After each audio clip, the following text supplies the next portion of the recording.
dia a todos, a paz do Senhor reine em seus corações. Hoje eu quero meditar com os irmãos no livro de Neemias, no capítulo 1, sobre o tema Administrando as Más Notícias. Os versos 1 e 2 dão conta de que Neemias, embora nascido no cativeiro babilônico, fora destacado para servir em Suzã, capital do Império da Pérsia, ocupando o segundo cargo mais importante do reino. Quando de repente ele recebe más notícias por um mensageiro e sua comitiva, Anani, de que os exilados que estavam retornando a Jerusalém estavam vivendo em grande miséria e humilhação, o muro da cidade fendido, as portas queimadas, por isso estavam indefesos e completamente vulneráveis, como diz o verso 3. Ou seja, Neemias estava numa situação privilegiada, mas seu povo estava vivendo numa situação de desamparo, de abandono, grandes dificuldades. Assim também, irmãos, como Neemias, alguns de nós, diante dessa pandemia, estão vivendo numa condição privilegiada, enquanto outros estão sofrendo muito mais. Enquanto uns estão recolhidos em casa para não serem contaminados, outros estão expostos ao vírus. Por exemplo, os pobres cuja comida acabou e eles precisam sair para buscar o alimento diário para os seus filhinhos. Também não podem ficar de quarentena aqueles cujas atividades são essenciais, o gari, o lixeiro que passa todo dia aí na rua da sua casa, os motoristas de transporte público ou de caminhão, os profissionais da saúde, a população de rua, enfim, há muita gente aí sofrendo muito mais que nós. Ok, como é que Neemias administrou a má notícia que recebera? O verso 4 diz que ao receber a má notícia, ele assentou, ou seja, ele entrou num estado de reflexão. Chorou, lamentou por alguns dias, ele empatizou a condição precária daquele povo. Ficou alguns dias sem comer, sensibilizou seu coração para os direcionamentos de Deus e orou, incluindo Deus no processo. Queridos, precisamos refletir sobre aqueles que estão sofrendo mais que nós nesse tempo de pandemia, sentir empatia por eles, chorar e lamentar a dor deles. Se queremos ser instrumentos de Deus num momento difícil como esse. De que maneira Neemias orou a Deus? Primeiro, ele orou considerando aquilo que Deus é, ou seja, os atributos de Deus, porque isso é fundamento de fé para quem ora. E mais, o que ele pode fazer. Fidelidade de Deus. Se não vejo os irmãos, verso 5 revela que Neemias começou a razoar com Deus, chamando a cena seus atributos, como disse, dizendo: Ah, Senhor, Deus dos céus, Deus grande e terrível, que guardas o conserto e a benignidade para aqueles que te amam e guardam os teus mandamentos. Então há uma aliança de Deus com o seu povo.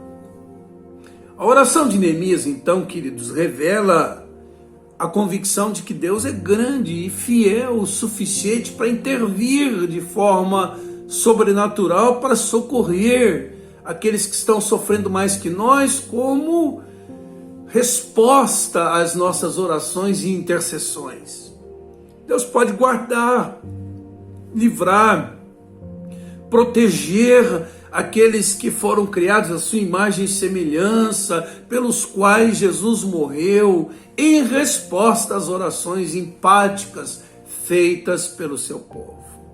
Segundo, Neemias orou pedindo perdão pelo pecado estrutural da nação. Verso 6 diz que ele pede que Deus atenda suas orações feitas dioturnamente em favor daqueles que estavam nessa condição pior do que a dele. E ele aproveita para pedir perdão pelos pecados da nação, se incluindo como parte desses pecados. Por isso ele diz: pecamos contra ti, também eu e a casa do meu pai. Então, queridos, a oração de Neemias revela sua convicção de que não havia nada de errado com Deus.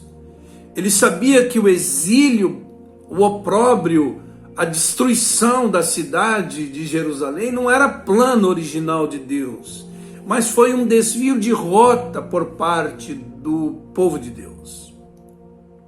Assim também, queridos, a gente ora a Deus sabendo que não há nada de errado com Deus, mas que há muita coisa errada no planeta Terra, na nação, e por que não dizer na igreja brasileira, a igreja que ora. No verso 7, ele desce a mais detalhes sobre esses pecados e diz: nós agimos de forma corrupta e vergonhosa contra ti. Não temos obedecido os seus mandamentos, aos decretos e às leis que deste ao teu servo Moisés. Então, queridos, aqui no caso, a nação foi se distanciando de Deus, se rebelando contra Deus, desconsiderando a forma de viver conforme Deus estabelecera como medida de proteção para eles. Esse é o pecado chamado de pecado estrutural ou social por alguns teólogos, que está presente nas estruturas. Nesse sentido, a forma injusta e egoísta como a sociedade se organiza, a presente ordem mundial, o imperialismo, constitui um pecado estrutural. E esse pecado, queridos, evidenciou nessa pandemia por causa da estratificação da sociedade, da injustiça social, da corrupção, do equívoco de prioridades, onde interesses privados foram ficando acima dos interesses coletivos. Esse é o pecado presente na estrutura que perpetua a injustiça, o egoísmo, a desigualdade social. Em terceiro lugar, ele orou considerando a graça e a misericórdia de Deus mediante o arrependimento da nação. Verso 8 diz que ele pede que Deus se lembre da palavra ordenada a Moisés, que espalharia o povo entre as nações caso fossem infiéis. Mas no verso 9, ele lembra da promessa de restauração para a nação caso ela se arrependesse. Deus os ajuntaria novamente e os colocaria de volta no propósito primeiro que tinha para eles.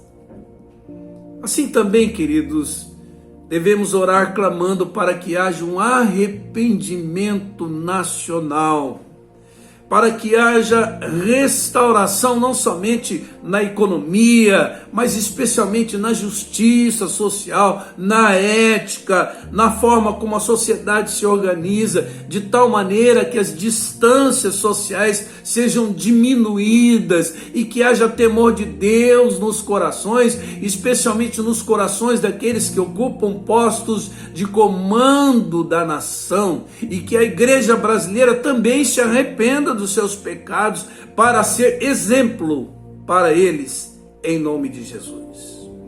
Quarto lugar, Neemias orou pedindo uma graça especial para que ele se tornasse parte da solução do problema.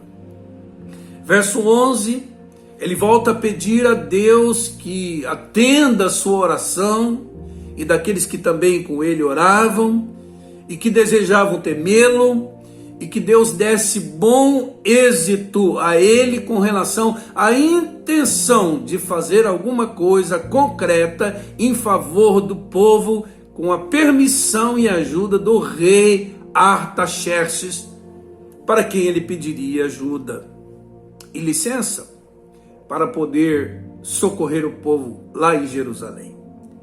Queridos, nesse sentido, Deus precisa de todos nós para minorar o sofrimento humano, especialmente daqueles que estão numa condição bem pior do que a nossa. Irmãos, Deus conta conosco como encarnação da sua graça, da sua misericórdia, do seu amor, porque Deus continua perguntando: a quem enviarei? E quem há de ir por mim?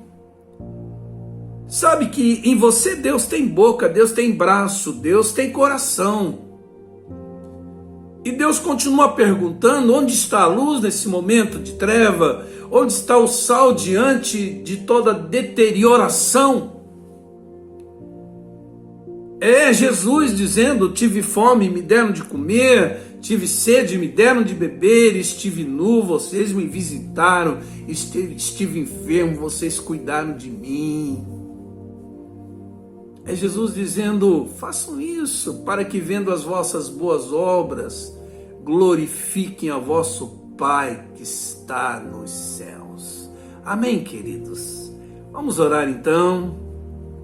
Senhor Deus, em nome de Jesus, pedimos perdão pelos nossos pecados, pedimos perdão pelos pecados da nação, pedimos perdão pelos pecados da Igreja Evangélica Brasileira, clamamos por um arrependimento nacional, clamamos por sua misericórdia, por aqueles que estão vivendo numa situação de desamparo e abandono. Traz sobre nós pesos de intercessão, gemidos de intercessão, mostra-nos como orar e o que fazer para minorar o sofrimento daqueles que estão numa situação muito pior que a nossa. E queremos nessa hora nos oferecer como instrumentos de bênção em tuas mãos, para minorar o sofrimento que essa pandemia está instaurando em nossa nação e no mundo. Te oramos assim em nome de Jesus e para a glória de Jesus. Deus abençoe a todos os irmãos, guarde e proteja você, sua família, e até amanhã, se Deus assim nos permitir.